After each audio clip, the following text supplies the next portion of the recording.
2015 साली आलेला काकण हा चित्रपट खूप गाजला होता। आजही हा चित्रपट प्रेक्षक मोठ्या आवडीने पाहतात। शिवाय आज या चित्रपटाला कल्ट क्लासिकचा दर्जा प्राप्त झाला आहे। या चित्रपटात जितेंद्र जोशी आणि उर्मिला कोठारे प्रमुख भूमिकेत पाहायला मिळाले होते। याशिवाय या चित्रपटात अनेक बालकलाकार झळकले होते। यापैकी नायिकेला मदत करणारे दोन बालकलाकार गोपी आणि चंपा सर्वांना ठाऊक असतीलच। हे दोन्ही बालकलाकार आता मोठे झाले असून मराठी मनोरंजन विश्वात नाव कमावत आहेत। चला तर त्यांच्याविषयी सविस्तरपणे जाणून घेऊया। या चित्रपटात गोपीची भूमिका बालकलाकार आशुतोष गायकवाड यांनी साकारली होती। संपूर्ण चित्रपटात आशुतोष भाव खाऊन गेला होता। आशुतोष ह्याच्याबद्दल बोलायचे तर तो बालमोहन शाळेचा विद्यार्थी आहे। बालमोहनच्या शिक्षिका विद्या पटवर्धन यांच्या मार्गदर्शनाखाली त्याने अभिनय करायला सुरुवात केली। अनोळखी दिशा, एका लग्नाची तिसरी गोष्ट, दिल दोस्ती दुनियादारी, बनमस्का यांसारख्या अनेक मालिका गाजवल्यानंतर त्याला काकण चित्रपटात काम करायची संधी मिळाली।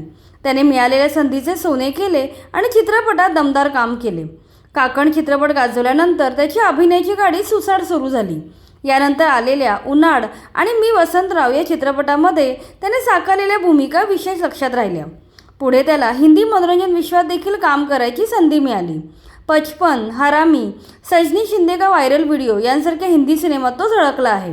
याशिवाय सध्या तो केदार शिंदे यांच्या गण्या धावरे या आगामी चित्रपटाच्या चित्रीकरणात व्यस्त आहे। काकण चित्रपटात चंपाची भूमिका बालकलाकार प्रियल नाईक हिने साकारली होती। प्रियल नाईकबद्दल बोलायचे तर तिने अगदी लहानपणापासूनच रंगभूमीवर पाऊल ठेवलं। काही छोट्या मोठ्या भूमिका केल्यानंतर ती काकण चित्रपटामध्ये चंपाच्या भूमिकेत दिसून आली। या चित्रपटात झळकलेली गोंडस चेहऱ्याची चंपा आता मोठी झाली असून मराठी मनोरंजन विश्वात आपले नशीब आजमावत आहे। मध्यंतरी ती येव्हा कोकण आपलाच असता या गाण्यामध्ये झळकली होती। त्यानंतर राजा शिवाजी चित्रपटात ती एका छोट्या भूमिकेत पाहायला मिळाली होती आणि आता आगामी तुंबाडची मंजुळा या चित्रपटातून ती प्रेक्षकांच्या भेटीला येत आहे। हा चित्रपट 5 जून रोजी संपूर्ण महाराष्ट्रात प्रदर्शित होणार आहे। अशा प्रकारे काकण चित्रपटात गोपी आणि चंपा या भूमिका साकारणारे बालकलाकार आता मोठे झाले असून अभिनय क्षेत्रात स्वतःची वेगळी ओळख निर्माण करत आहेत।